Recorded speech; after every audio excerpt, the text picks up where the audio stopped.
If anyone ever asked me for coffee to pick my brain and buy me a soy latte, which that is for me just quite highly offensive because my value and what I can do is a lot more than that. Melissa Yu, entrepreneur, keynote speaker, and founder of MCO Events. Branding expert helping people craft authentic identities. And passionate mental health advocate, empowering others to heal and grow.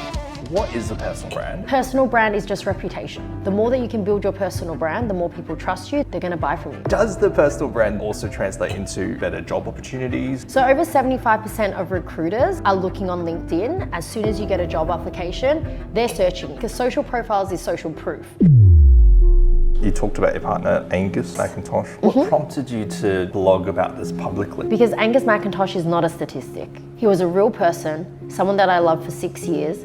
This boy at 23 years old took his own life because he didn't want to be himself. And that to me should never have happened. I've had people go, because of your content, I've chosen to live another day. Because someone else was having a bad day and they didn't know the words, but they found the words on my page. What a gift. Hi guys, quick one. A small favor I want to ask, if you're enjoying the episode that you're currently watching, is to subscribe to this YouTube channel. It goes a long way in supporting our vision of the podcast, where we want to go, the guests we want to talk to, and your simple gesture of clicking subscribe is the biggest favor you can do for us. So if you could do that right now, that would be awesome. Thank you so much, and back to the episode.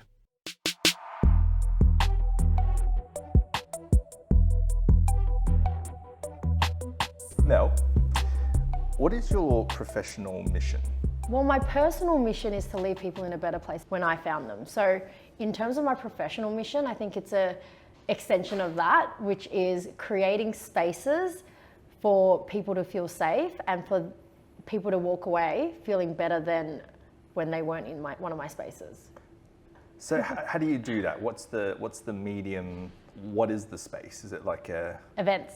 Okay. Yeah. MCO Events. So I have an events company, Yes. events and marketing company, and the thing I love about events is being able to bring like-minded people together, real energy, human energy into a room, and then people walking out just feeling elevated, activated, excited, something where they're like, it's not so tangible, but they walk away with a smile on their face or they feel a little bit better from being in one of our spaces. Is there a particular genre of events that you are more into with your event company, like entrepreneurship or... We're a corporate event management company, and so what that means is we do seminars, expos, trade shows, conventions, so anything that's got like a speaker or booth activations, we're quite specialists in. But that being said, we also curate our own events, so we're not just an event management company for our clients, but we create International Women's Day events or like entrepreneurship events, exactly kind of what you mentioned. Got it. Yeah, whatever kind of tickles our fancy, And really. that's why my wife met you at the International Women's Day event. That's it. If someone were to have coffee with you to pick your brain, by the way, I don't know if you do that, but if you did, what area would they find the most value? We literally were talking about this offline, so it's so funny. But if anyone ever asked me for coffee and to pick my brain and buy me a soy latte, which is worth $5.60, let's say even $6 with inflation, that is for me just quite highly offensive because my value and my time and what I can do in terms of my coaching and mentorship spaces is a lot more than that. Yes. But, however, if someone was to pay your day my rate, full rate, yes. they will be expanded.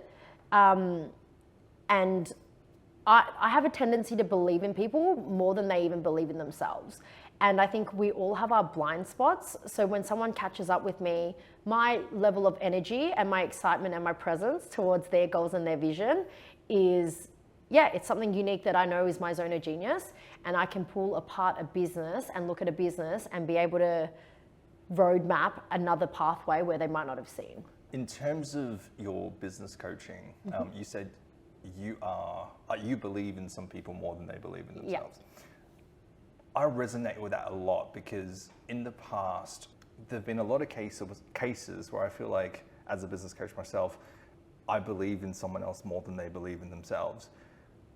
Yet a lot of the times I couldn't instill that belief into them because they didn't believe it. How do you transfer some of that belief into other people?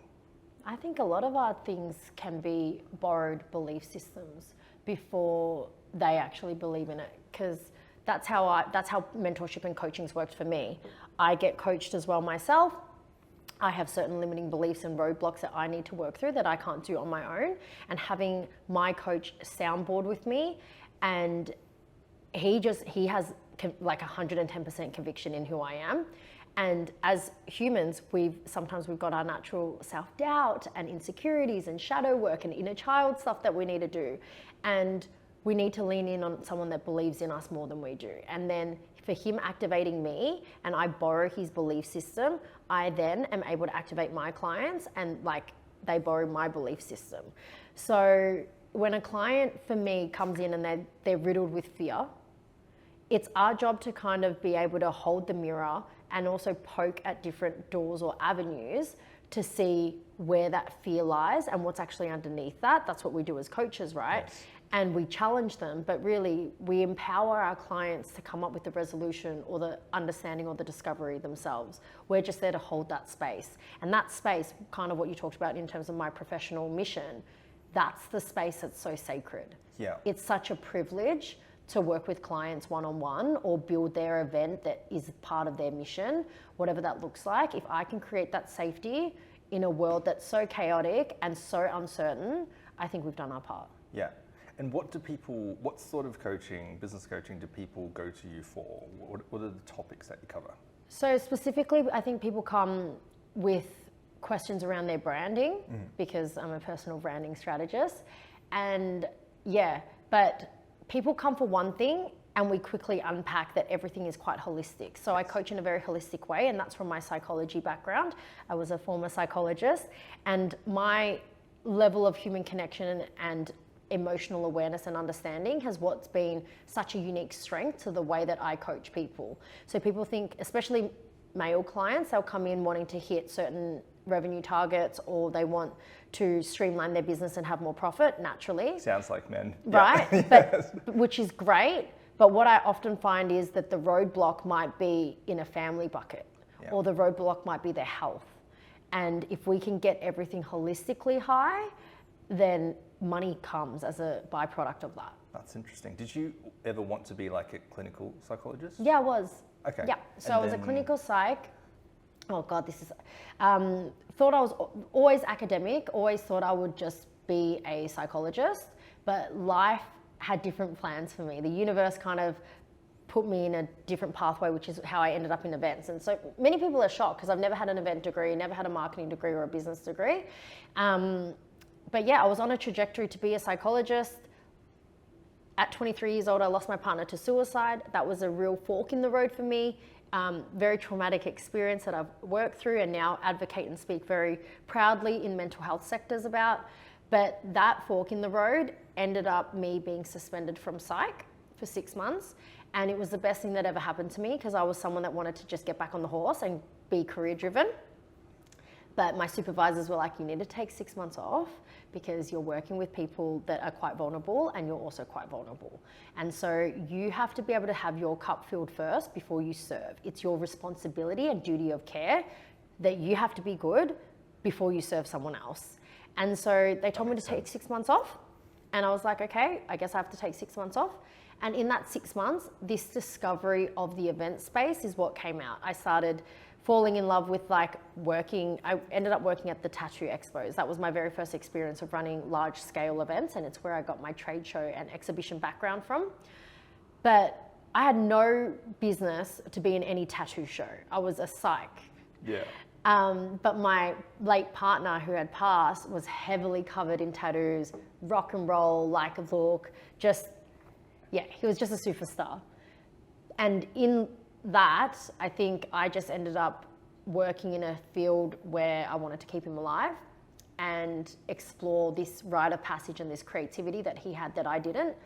And then 6 months passed, was welcomed back into the psych field, but it was never the same again. So I actually went back and started practicing psychology, but something about events just drew me.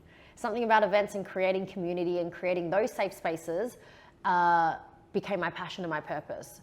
And psychology, as much as I love it, it was one-on-one. So psych sessions you get billed for an hour. A day's work, you normally see about 7 clients, including a lunch break. And then that's kind of the end of your day, and you'd see 4 walls and then see 7 people, and all you were doing was holding space and listening to obviously people's work and working through them for that. And it was fulfilling, but events for me, as soon as I got the like hit, like a chunky, as soon as I got the ping for like running events, I was impacting one-to-many. And that feeling of being able to service people in such a large capacity and crowd with my same amount of effort or work, that's what became my passion and purpose. I have a similar story where I studied, many people don't know this, but I studied nutrition in What? uni. I know. Secrets out. Did you know that, Ryan? No, Yeah. there you go. Now you know. I love this. And part of the reason why I didn't continue down that path as a career was because I just feel like it was limited. I was limited by the number of people I was seeing in terms of impact, but I was also limited by the system in what I could do. Yes. And it's almost like you have to do things this way. And I feel like this way can only result in a certain outcome. Yes. But the problems are not really being solved. Like population-wise, our health isn't getting better. We're not getting healthier, yet I'm restricted to the system, if you know what I mean? Yeah. And that's where I really resonated with entrepreneurship, which is like I can basically create whatever my mind can imagine. And if I can execute and make something happen, I can execute and make something happen. Yeah. So totally. Were you always on, like, did you feel that you had any entrepreneurial like energy before that? And it was just, Yeah, which is what I felt like. I felt really bottled up in uni. In fact, I would go up to lecturers and ask them really controversial questions, like with nutrition and stuff like that, and none of them could give me answers. And for me, I was just like, doesn't make sense. what am I even doing here, right? Like, Well, the university system is obviously not built for entrepreneurial people. Yes. But see, it's interesting because I never thought that I would be an entrepreneur. Like, I didn't even know what the word meant. Like, you know, no, people still probably don't. But the same thing was in Psych, we have a code of ethics. We have certain psychology guidelines. Everything is exactly what you just mentioned. It's quite restricted. And it's for those reasons to protect the client. But I fell in love with business coaching or like the entrepreneurial space, exactly that, because yes, it's almost like there are no guidelines and you're not bounded by anything. It's the wild, wild west, but you also get to put so much of you into the work. That's what I found. I had it was just like a wall between me and the client, because every time the client tried to get closer in psychology, we're not allowed to reveal any information around our own lives. It's always back to the client. Like, we very much focus on the client-centered patient, and we don't bring in any of our stuff. But what I find in coaching is I can talk about my failures all day long, and that actually builds a connection and it makes us closer. When I kind of go, oh yeah, I've lost money in this, and I bring in my own lived experience, my clients can actually then have a bit more of a dialogue. And that's what I love about entrepreneurship and coaching. Let's talk about branding. The term personal brand is really sexy right now. Everybody's talking about it. What is a personal brand, and why is it important to have one? It is such a buzzword, and I think before that was authenticity, and I fell into those two worlds. But really, at the bare minimum, personal brand is just reputation, okay? It's identity. So whatever it is, we've all really had identity and we've all had reputation. Just now, as things ramp up and people are moving away from company brands, personal brands is now becoming a word, because it's a wave that's happening. If not, it's already here, and it's going to be here for a while. And now let me break down the difference between a personal brand and a company brand. Okay, so if I said brand is about reputation and identity, people often think it's a logo or a color palette. However, it's so much deeper than that, right? Because a reputation is what people say about you when you're not in the room. Are people talking about you even? Like, we all have a brand. Just whether that brand's powerful or not, magnetic or not, that's a different story. But every time we think about someone, Mel, there's certain qualities and traits that are associated with Mel. And same as you, I'm sure if you ask a bunch of strangers, you know, who's Louie Q? And it's like they'll all have a certain set of things that they've associated you with. That essence there is what branding is. Your reputation and what you're associated with and what people think you are. Now, personal branding's come up a lot now because we're recognizing that company brands no longer are trusted as much. Yes. Why is that? Probably because the whole era before was ads, commercial, billboards, magazines, things that we were really believing in, but we then lost trust. I reckon since COVID, what happened when COVID happened was anyone that stayed at a long company just got let go. Yeah. There was zero security. Yeah. No one trusted any of these big companies anymore because they said they cared, but then when push comes to shove, they cared about their bottom line. Yeah.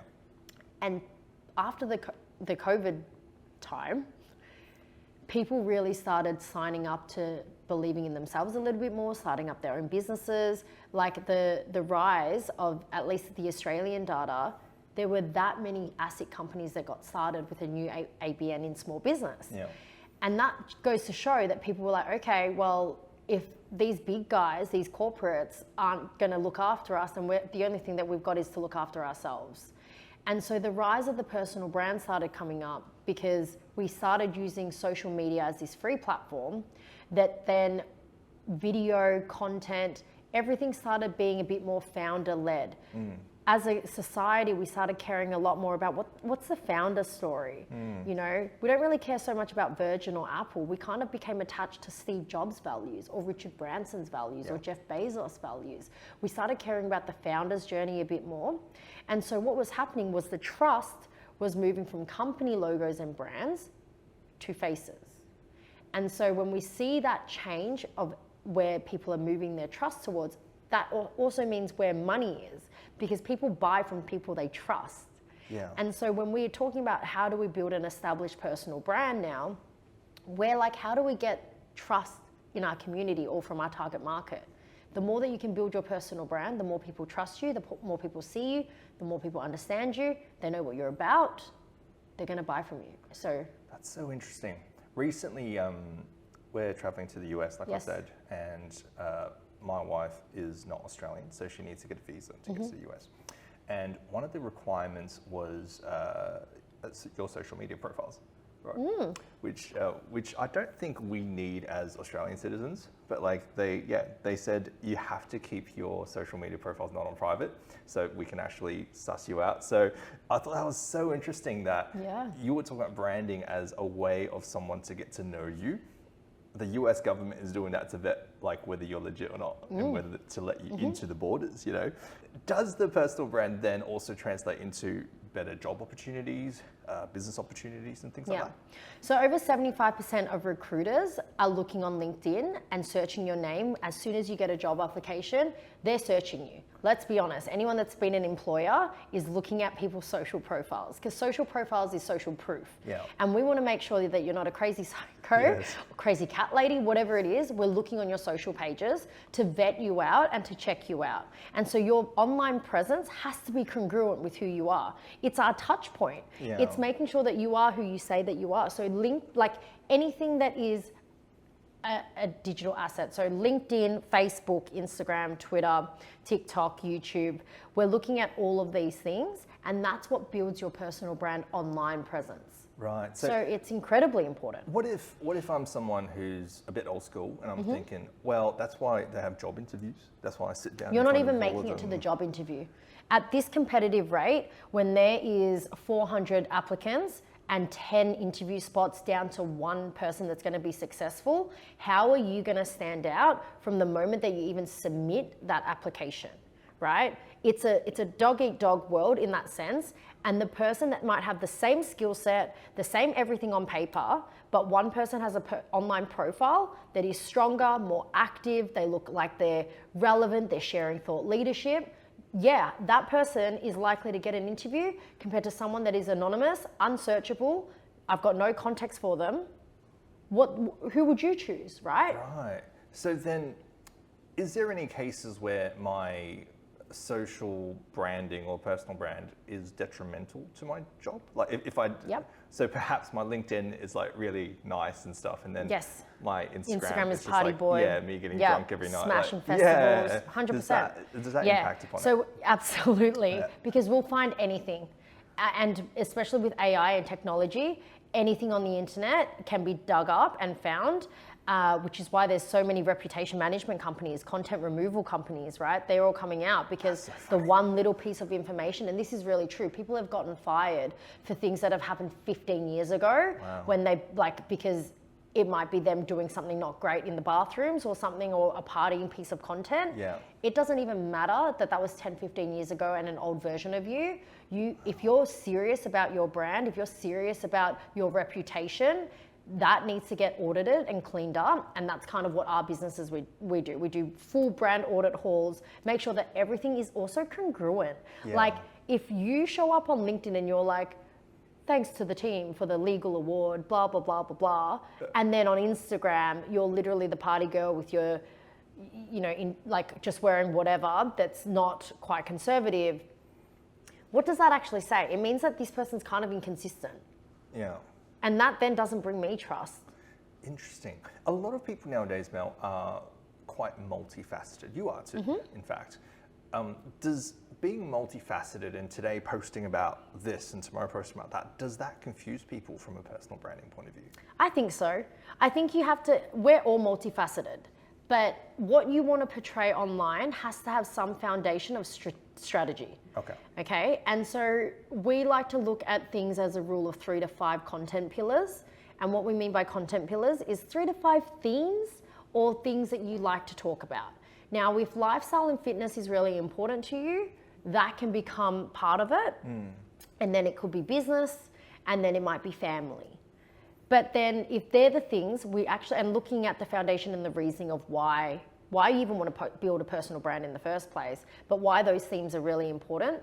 When you find content pillars that are aligned with you, you're passionate about, they make up who you are, do you know how much easier that makes content? Because it's who you are, it's an extension of who you are. Yeah. And you're showcasing this stuff consistently, and over time people just go, he's the family guy, and he loves this, right?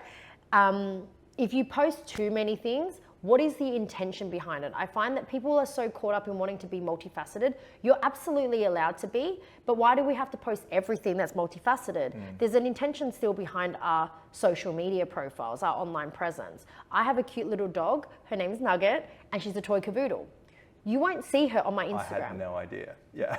But because my cavoodle doesn't really do anything for my brand and business. Right. Everything's still there's still, especially when we're talking about building personal brand with a business intent, everything's still strategic. It's organic because I'm passionate about it, but there's strategy behind it. Yeah, so you're still being authentically you, but you're just highlighting the bits that are relevant for your particular audience. Right. I don't think you need to post your divorce on LinkedIn. Yeah. Yeah, but unless that's part of your branding. Yeah. Unless you want to share, and unless it's from a place of, again, we go back to intent. So we can look at your story, and if that's something that's really important, maybe it's because what did you learn from that? Or while you were going through that hard thing, Because at the end of the day, when we talk about personal brand, I think people think it's about ego, like, oh, you know, it's all about you. There's a level of narcissism to that. Yeah. It's actually, when you really peel back why people are posting and becoming a personal brand, it's actually about impact. It's the total opposite of self.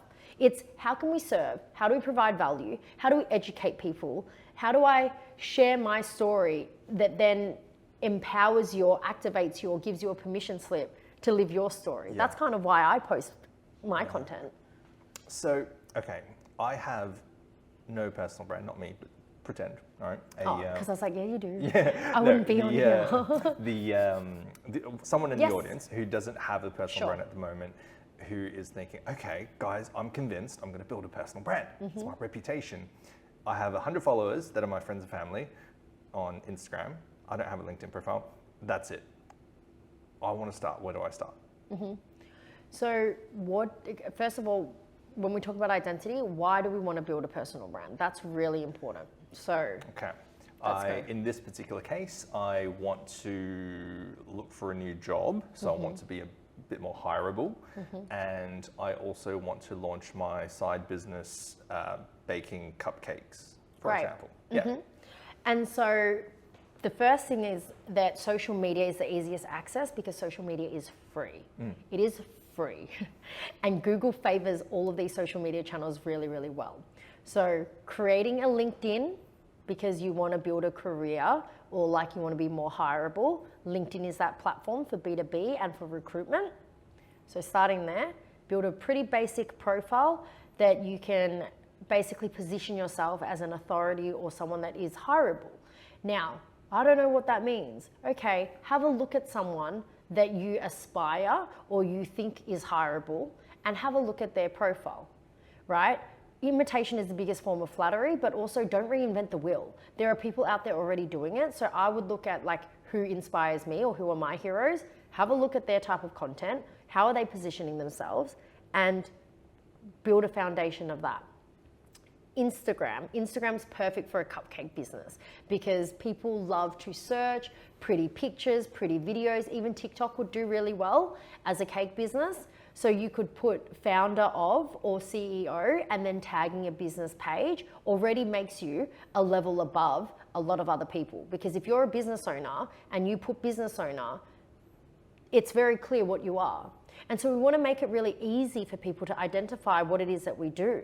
That's the easy association for building a brand. Got it. And then from there, now you've got your pages. So at least you can be found. Sorry, I have a limiting belief. On behalf of the audience though. Yes. So a lot of us have this imposter syndrome, right? And as you were saying that, I'm thinking, okay, imitation. But they're so good. Like, I can't be that. And even, I'm thinking a lot of people would have issues putting founder of Pretty Cupcakes Co. or whatever, or CEO, just because I haven't done anything. I'm not a CEO. I'm a CEO of who? I'm me. I'm just CEO of me. And like, it just feels fake, and then they lose confidence, and then they don't end up taking up that advice. Yeah. What would you say to those people? Yeah. So you have to believe it, and you have to act as if before it actually happens. The reality is when we have a vision, the vision happens and then we wait for reality to catch up. Yeah. So when we go, we want to build this business or we want to be that, no one's coming to save you. And until you claim that title and own that place and own that position in the world and marketplace, you will never be that. So at some point you're going to have to take the leap. And yes, it might just be a title, but the more that you say it, the more that it affirms you, then you're going to start adopting that identity. And if you don't believe it, this is the idea of borrowed belief. Get a mentor or a coach because most likely your limiting belief doesn't even come from you. Yeah. Your limiting belief came from someone telling you you're not good enough. Whether that was the teacher in year 9, your mum, your dad, your dog, whatever it is, someone at some point in your life told you that you were not good enough. That belief was not yours. Because as a kid, we only ever have 2 fears. Fear of loud noises and fear of falling. They're the only 2 fears that we have. So everything else is made up. And I would work from there because your business as well will only grow to the level of personal development and the readiness that you are. So true. So, okay, I now have confidence to do that. Thank you for that. I'm now the CEO on Instagram of Pretty Cupcake Co. And I've set up a LinkedIn profile. What do I do now? So you're going to now let people in and document the process. So while you're not an expert because you don't really have any stats, okay, you don't have reps, you love cakes. So you're going to start posting about the cakes, posting about the journey of you building out the cakes, documenting the start of your shop or whatever it is that you're creating, packaging, bows, take people on the journey, document versus creating content. When we try to create things, I feel like there's so much pressure to like, we look online and then we're like, oh my God, everyone's got all this polished content. Their reels look amazing. Yeah, but they all started with 0 followers, same as you and me. We started with 0 followers and we took the leap. My first video or my first podcast episode is so embarrassing. Like, it's actually so embarrassing. I was a terrible interviewer. I had like scripts everywhere. It wasn't as good. Yeah. But over time, as you build your competency, it starts becoming normal. This is like a podcast. The first podcast episode can be really awkward, but because we do more reps, just like in the gym, we get better at it. Yes. And so for people that are just starting out at socials, accept that you're going to suck for the first 10 to 15 posts. Yeah. And then eventually you're going to get better at it because you're going to realize you didn't die. Yeah. You know, I posted that reel, held my breath, I thought everyone was going to judge me, and then the world didn't come crashing down. Yeah. And then we go again. That's so true, hey. I was rather shy when I was a kid. Yep. And year 7, when I was in year 7, drama class was compulsory, and I hated it. It was like the worst. And every class had to pick, or do a play at the end of the year and compete with other classes. I was allocated the role of an uncle for the play, but there were 5 different uncles, right? Me being one of them. And the best would get selected into the dream team, right? I was the last choice, obviously. So I was like, you know what, that's cool, I'm the last choice, I'm not gonna be picked. And I wasn't picked. Until the day of the actual presentation, the play, Yeah. 2 uncles were sick, 2 uncles were at an excursion. I was the only uncle left. And that was so scary. Yep. Because I found out on the day, I didn't know the lines, because I didn't prepare. And then I was like, I need to get out of this. I need to get out of this. So the guys were rehearsing over lunchtime.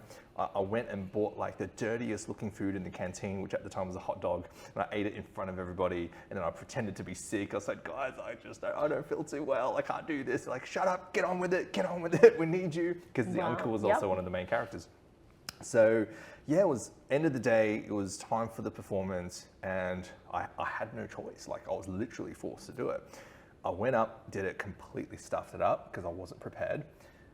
But it was the most liberating experience because when I came down, everyone was like, hey, good job, you were great. And I knew I wasn't, but people didn't want to kill me. Like it wasn't the end of the world. Yeah, you didn't die. I didn't die. And that was so liberating that I had to fight my parents and do drama as an elective for year 9 and year 10 because I just thought, this is so useful for me. Yeah. And it showed you, it wasn't just that you became an uncle and process of elimination. I love that because the universe was like, we're going to push you to the thing that you feel, like we're going to push you to the edge of what you think. And then you're going to actually leap and realize that you can fly and you can do it. And that fear, I think, is what stops a lot of people. But when you lean into the fear, or you feel the fear and do it anyway. I don't want to be cliche, but the reality is the obstacle is the way. Like if you're scared and terrified, normally that's a really good sign that you're onto something because on the other end of that is this euphoric feeling going, oh my God, that was amazing. The number one fear for people is public speaking.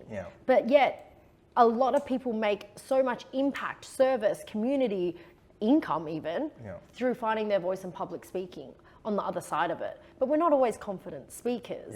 Yeah. That's right. Well, one of the main things that I do now that I want to do more in the future is public speaking. I've done like big stadiums, I've done like 15, 20,000 people. And looking back, I haven't really thought about it this deep before, but like if those 2 uncles weren't sick and the excursion was on a different day, like I might not have that trajectory of my life because I would have just been in the corner going, clapping for everybody else and not had that increased confidence. That's another thing about entrepreneurship. I know you're asking about that hypothetical case of like, okay, I now have started my Instagram pages or my brand and now I don't know what to post, right? The very foundation I find that connects most entrepreneurs is entrepreneurs are created and born and birthed out of like freaking hardship. Like their back's against the wall, it's grit, they've had no other choice, they had a crap boss, they couldn't find another way. That's where an entrepreneurship's path is paved. And so with that, it's like some people sitting here, they might be listening going, I want to build a personal brand, but I've got all of this fear. And it's like, okay, well, you can either stay in the fear or you can take the leap where everyone else is. We've all been ridiculed. We've all been shamed. We've all been, made fun of because we're posting content now and people go, oh, are you an influencer? But then somehow the curve, you go, oh, you're a loser, you're lame, blah, blah, blah. And then somehow the curve tips over and then you're like, you're cool, congratulations, that's awesome. Like, it's just weird. And it's been the same thing the whole time. It's been the same thing the whole time, but it's people's perception. And so it's really just shutting out people's voices, tunnel visioning, going, who do I want to serve? What do I want to do? Because the reality is your mum and your family and your friends are not your ideal customer. They're not your target audience. And so you can build a whole thing and like, they're still just going to be there. So, okay, I've overcome that fear. I'm posting now and I'm engaging my audience, and now I have 1,000 followers. 15 to 20,000 people. No, not there yet. Not there yet. Oh, I've got people are buying my cupcakes now. Yes. Which is great. And now I've hit this plateau where I'm like, okay, cool. Like, what's next? What do I do? A lot of people then resort to crazier and crazier content because they feel like, okay, in order to break through, I just need better engagement. I need to be crazier and crazier, like Mr. Beast or whatever. But is there, as a branding expert, is there like a play for this, the first plateau you reach in business? Life and business is a series of plateaus and then rises and falls. And as you become a seasoned entrepreneur, you just get used to those rises and falls, and nothing is really stagnant. But I personally don't feel like nothing beats authentic content. Like, nothing beats staying aligned and true to your values. You will never see me doing a TikTok video to get virality or likes. Yeah. And the moment that you dabble in, I think trends are interesting and they're important, but if you chase virality and the views and the trends, who are you really? Because you've just become another trend, and you might have 100,000, 200,000 views, but if the audience doesn't actually connect to you as a brand, what's the point? So I would rather 2,000, 3,000 views on my things and on my pieces of content, but 5 people buy from that one piece of content, right? And so it's finding your voice, sticking to your lane. Branding is staying true to who you are when the whole world tells you to be something else. Yeah. And so is there a strategy for that when you plateau? Yeah, innovate. Ask your audience maybe what they want to see. If you've already started selling cupcakes, I actually find a lot of people go, we've kind of hit this like some sort of success. Now we got to pivot and create a whole arm of other products and services. And it's like, if you're not doing at least 1 million, some like Hermosi say like 10 million, 100 million on that one business model, like don't sway from it. Yeah. Keep going. Because every industry, every niche, if you're not the $1 million business in that, then there's room to grow just in that one service and that one product. So innovate. Yeah. Take time out.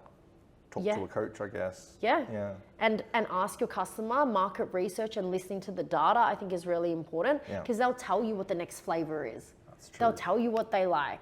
You'll collab with people, and then it'll be another sort of tier and excitement and buzz. How do we keep people engaged? But we don't have to, don't sway too far from these words like strategy, marketing, inventory. Like, we don't need to do that. It's funny, you've touched on a point that I've been noticing lately, and I've been sharing with my wife, Chen, saying it almost feels like the number of followers and likes and comments you get don't matter as much anymore today versus 5-10 years ago. Yeah, and right? even Meta seeing that. So because you can hide them now, because they recognize the damage and the psychology behind things is you can hide likes, you can hide impressions and views. So now what that means is actually the content's got to be good. Same as TikTok. TikTok is, the algorithm goes, we're going to show people what they like to see, and if they like to see it, then we'll show more of it.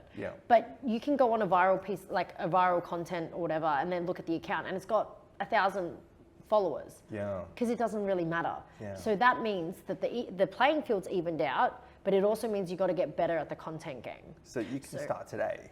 And you can start today and build a magnetic, powerful personal brand in like 3 months. That's how interesting the internet's gotten. If you have something to say and the market says yes, you will go viral, you will build a brand, and if you then know how to monetize the engine of that, you've got something to sell to your audience. And I'm just thinking, one of the biggest hindrances that people have is public failure. But if your content sucks, you're no longer failing publicly because no one's seeing it. Like, it's not being pushed by the algorithm, so no one's seeing it. If your 10 pieces of content get 7 views, what a great evidence and data to then like improve and get feedback and change it. Don't post the same thing 100 times going, why aren't I getting the result? Because your content's shit. Like, change it up. There's a reason why you've invested for these podcasts in actual camera equipment, in actual mics, in all of that, because you understand that the content is actually important. The quality, the dialogue, the conversation, all of that matters in a world that we can give our attention to anyone. That's Why true. you?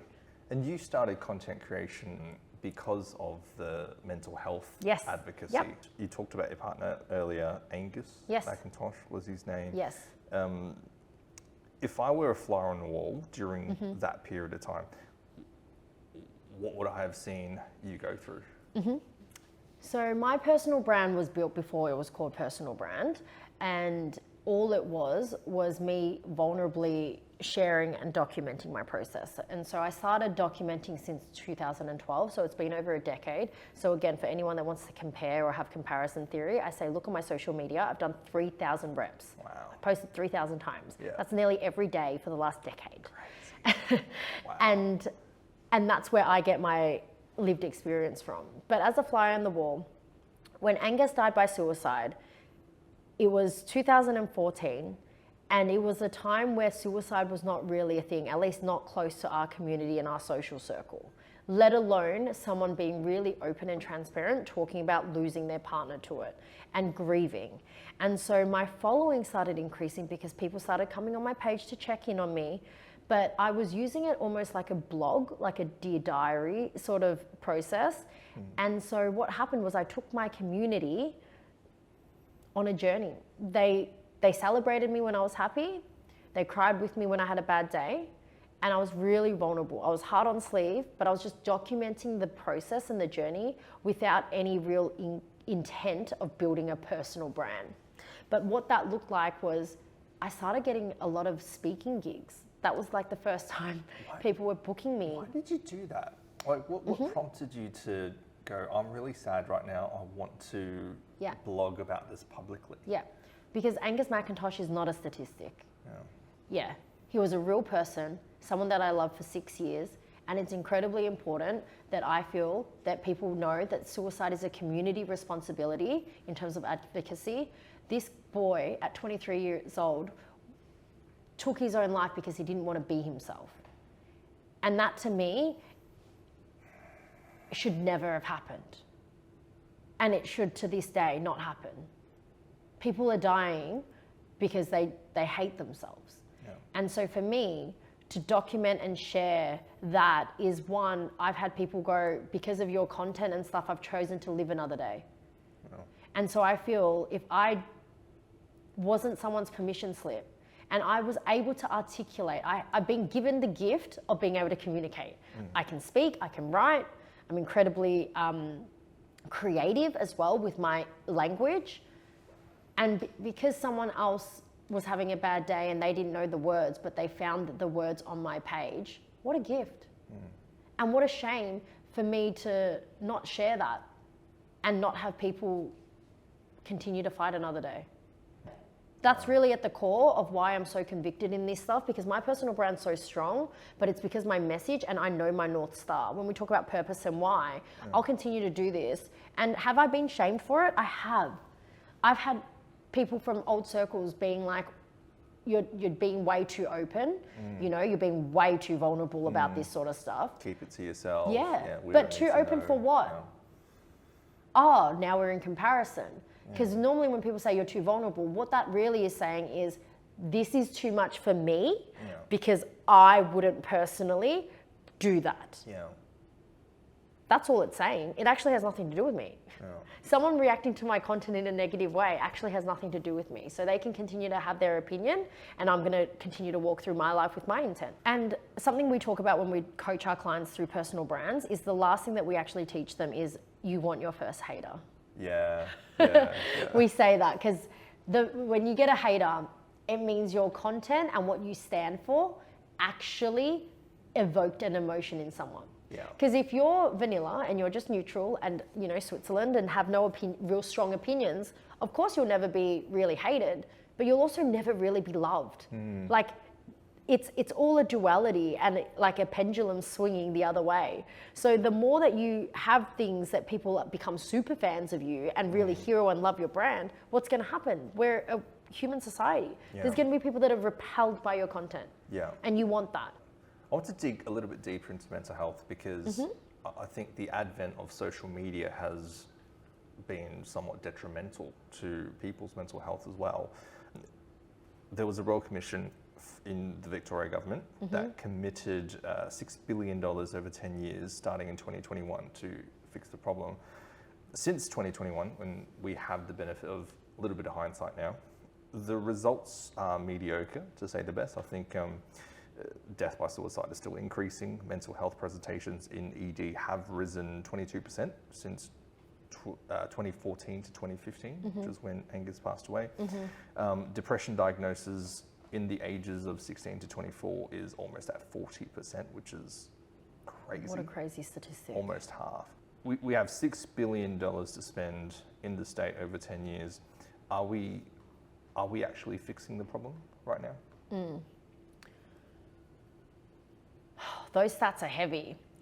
I think what's happening is our youth aren't we're so tapped in, right, with technology and social media. Innovation and tech is happening at a way faster rate than our human brains ever were. Our brains weren't designed to have this much stimulus and algorithms and ads and exposure. So I think that's what's happening. And especially now with ChatGPT and AI and everything like that, it's going even faster. Our youth aren't maturing, their brain, their prefrontal cortex isn't maturing enough to have emotional soothing and awareness and self-regulating skills. Like we just don't have those resources, which is probably where I see the mental health rising. How do we solve it?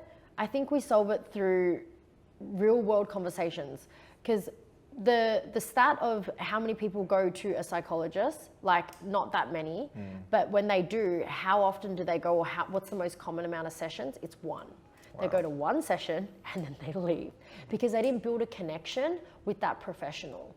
And I'm a huge advocate for professional help and services, but I actually find that our best services are our friends, family, or networks that are unprofessional that can also hold space. That's why the coaching realms become so big, is finding people that you relate to, that you are inspired by, that can help you and guide you, because your environment is everything and what you think you become. And so what thoughts can you borrow off people so that if you see someone living a full life and a life that you might, again, inspire or aspire to have, like maybe reach out and go, how did you do it? Because we all have a story as well. Men are 2 to 4 times more likely to die by suicide than women. Is that because we don't go to therapy? Also the traditional roles of men just haven't always opened up and talked. That's more a soft skill, quote unquote, or a feminine skill. Men have been brought up to be, this is just history, right? Men have been brought up to be the providers. They go out and hunt. And so a lot of that has still been adopted into our very biological being, is you guys go out and you fix things. Men are also much more inclined to be analytical, process-driven left brain, and women are the right brain, creative, soft skills, nurturers, and the empathy. And so men aren't able to process it because it's a sign of weakness, and it's still today, right? Like the culture that things inbred is that men can't share, or they can't talk, or they can't open up. Again, I like to think that things are changing, but that's probably because my lens of the world is glass half full, and you know, we've got people doing great work, but we are becoming more, I think we are becoming more aware, because we do have a lot of resources and influencers and social media that actually point us to opening up. There's a lot more brotherhood communities, which never used to exist, and now there are men's circles. Like I find that brilliant, because I'm the first to admit that I won't know what men go through. Also, men don't know what women go through. There's certain genetics and gender differences that we might relate to talking to a brother around that. Sometimes I guess it's just making the time and the space to have those conversations. I love a man that cries. It's just, for me, is so empowering and so attractive, because it means that they're in tune with their emotions, and emotional EQ is something that should be like, it's the road to success. So if I'm a young person who's not feeling the best, I don't even know why, and I don't know if I feel depressed or anxious, I don't feel 100%. What should I do? Reach out to someone. A friend, family? If you have a friend or family, and just talking that out, because often a problem shared is a problem halved. And so often when we just have a conversation, even if it's over a beer or something, you feel a lot better, kind of like just sharing. And not necessarily, they don't need to have the answer either. You don't need to fix anything. It's just the art of actually talk therapy and communicating. Listen to a podcast. You know, you can Google something like literally word for word. I don't know if I have depression or feeling this way. And also there's a lot of anonymous hotlines. So we're in Australia. So 13, 11, 14, Lifeline is a 24/7 crisis hotline, and it's completely anonymous. You don't need your name. And sometimes people feel a lot more relief on talking to someone without like burdening their family or friends. Basically, there's no right or wrong. There's so many different ways that work for so many different people. Just know that whatever way it is that you're looking at, there is an avenue there. And I promise you, you're not the only one that has felt or going through the thing that you're going through. It might feel like that for you because you're experiencing it for the first time, but I promise you, if you go out there and just look on the internet, there are community groups, wellness centers, people doing really, really great work, charities, just all of that. There is a bereavement line for siblings who have lost a parent or sibling, or there is a grief line for grief friends. There is I just was so shocked that there were all of these different community groups when I lost Angus. I'm like, oh my God, there's literally that many social groups out there because I wasn't the only one. And just recognizing that my story wasn't as unique, it just kind of helped me move through a lot of stuff. Should I be talking to AI? That's an interesting one because everyone is starting to do that. Gen Z in particular, I was listening to this on a Stephen Bartlett podcast where a lot of girls are talking to chat as their therapist and their boyfriends are getting a bit upset because their boyfriends are like, but we want them to come to us and open up and talk to us. But AI is doing a better job so much more in sensitive, communicating. empathetic. I feel so seen, I feel heard, and chat's just like, it's so funny because me and my partner, I say to Corey, like he spends more time with chat than me. But it's also, can you stop it? Probably not. So how do we work with it? ChatGPT's helped a lot of people understand their emotional awareness and where they're at. Even I have to say for me, it's broken down some of that dialogue as well. But nothing beats in-human real life connection because you actually need to, I feel like chat's building a world where we almost can't fail because everyone's really beautifully eloquent, grammatically correct. Like like everything's in the the laws of threes and like the double dash, and it's like, but we learn our greatest lesson, especially in entrepreneurship, through the grit, the fall, the failure, the breakup, the heartache, the divorce. Like that's actually where we learn and discover ourselves. So I don't know where that's going to be. That conversation's probably not my zone of genius. There's a lot more experts out there that would talk about that. But yeah, we were doing studies around mental health and we were finding that the youth preferred texting. So that's where all these platforms started coming out, text platforms, chats, because they weren't used to picking up a phone. That's probably our generation. We're like, just pick up the phone and call. Having a real conversation. They don't know how to do that. They don't know how to do that. So we've had to find other means on how to communicate and get to them. And if texting to them felt like texting their bestie, we started building platforms and technology around that. So interesting space though. Am I being old when I say like they should just have real conversations and they should develop that skill? Or are we going to a place where we can actually get away with just texting for the rest of our lives? No, I don't think so. I think we do need to. And the more that we go into this more high-tech digital world, the more high touch we're going to be. And I actually feel that in-person, in real life events and podcasts are going to be like, watch the value go up. We're really going to appreciate these conversations because in a world that everything can be potentially faked or like AI'd, artificial intelligence, there's something about this conversation that me and you have that goes, there's truth in that, there's credibility in that and lived experience because it's not scripted. We're having a real conversation. We didn't know where it was going to go because we've kind of gone down the rabbit hole of all the things, but that's the beauty of it. Could you have chatted this? Like, I don't think so. It was two humans having a really human moment. Let's not miss the real purpose of life. And we should still be championing that. I think so.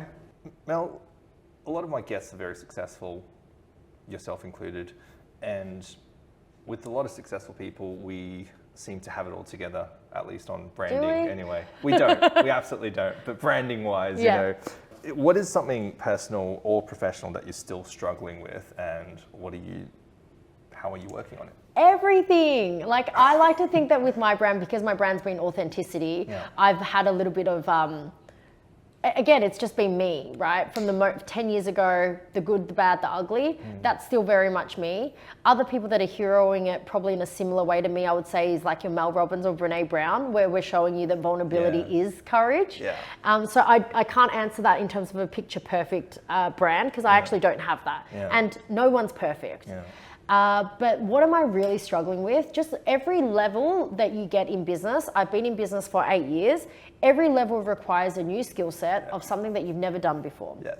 So this year I've we've actually winded down an entire company, I think, from, winded down an entire company that was no longer fruitful, serving me, all of that. That required me to then let people go. They were some of the hardest conversations I've had to have. Never in 7 years did I have to fire people, and then I had to start firing people. That was a new skill set, never had it. Could I do it better? Next time for sure. So every lesson and every struggle that you have, there's always going to be new challenges and struggles, because it means that you're progressing, and it actually means that you're getting better at certain things. But there's always going to be a gap, and you're always going to continue to do that, whatever that looks like. And if you think that life is going to be really perfect, then something else happens and a curveball happens. So my thing is surrender, and what will be, but just really being in the moment. So when I'm sad, I also know that this too shall pass, because it's gotten me through everything. But also when I'm super happy and I'm victorious and I'm feeling on top of the world, I also know that this too shall pass. And that for me gives me a pretty good grounding and appreciation in life. Just knowing that the highs won't last forever, but either will the lows. And that's what's brilliant. But you will. And you keep going through every season. I love that. I love that. Well, the final thing that we do on our podcast is inspired by Stephen Bartlett, Diary of a CEO, obviously, is to have our guest leave a piece of advice. Not a question, advice for the following guest. Okay, so the past guest, I mean, it's pretty obvious who this is, but the piece of advice was learn to cook and teach your children or someone you love to cook. The tactile action of shopping for ingredients, prepping, following a recipe, and feeding yourself or your family friends is the greatest connection to your mind and body you can attain. Stay fresh, stay hungry, and good luck on your cooking adventures. I love that. Do you cook? But who was that? Who was an obvious cooking guest that you had on? Yeah, you wouldn't know because it hasn't been released yet. But Kishwa Chowdhury, who was I love Master Kishwa. Chef, Yeah, I've worked with her before. Yeah, she does some of our events. There you go. Yeah. What does this piece of advice mean I to love you? that advice. I'm actually going to take a little photo of that post, and I personally don't. Well, I do cook. But my partner definitely is the chef of the household, and he's like, you know, when you're entering your 40s, when you just have so much fun with like a smoker, and he loves cooking meat, and he buys all the spices, like he spends hundreds of dollars on spices. But 100%, cooking is the glue of family relationships. Everything can be solved over a good hearty meal. And like the art of actually cooking your own meal as well, there's something really fruitful about that journey where, eating out's nice because someone's cooked it for you, but something so rewarding about knowing exactly what you've put in it, blood, sweat and tears, and the journey and the final result. And then that can be shared with someone that you love. So Kishwa, you nailed it. Great advice. And I'm just thinking maybe it's something in our DNA or biology of like, you know, ancestors or whatever, of whole entire families sitting at a dinner table eating a home cooked meal. There's just something about that builds connection, and I can't even really put it into words, but it's something that it's familiar, it's generational, it's something we grew up with, it's tradition. I love that, especially Asian communities, right? Because we don't eat solo plates. We bring everything into a lazy Susan, and like we share everything, and there is something just so beautiful about those festivities and the gift and the generosity of sharing and cooking for other people. It's such a beautiful gift. Yeah, maybe that's something we should be doing more of. Yeah, maybe the next episode and stuff, you're actually doing it over a meal. that would be funny. Did you do something like that I recently? did. Did Yeah, that it was work Betty with the, Gregg's. with the, I love it. I can't wait for the episode to go out because in 30 seconds from filming, I got pasta sauce all over my top, and I just had to lean into the authentic brand. And I was like, yeah, it's fine. I'm like mortified. And then offline, I was like, Benny, you should do food that is not red pasta yeah. for a female. And even as a tip, if you're going out on a first date, don't order the spaghetti because it's just it's just so awkward, you know? everywhere. Yeah, do a cute little, I don't know, steak or something. Yeah. Well, Love Mel, it. thank you so much for being generous with your time. I wish we had more time to deep dive even more into branding and mental health and all that, but it's so useful, so powerful. And I think both of those messages are things that will help people get to their goals, and that's why we're here, to create space to leave people better than when we found them. Oh my God, yay, that was such a good little tie-in. That was perfect. Thank you. Thank you so much. Thank you. Thanks for having me.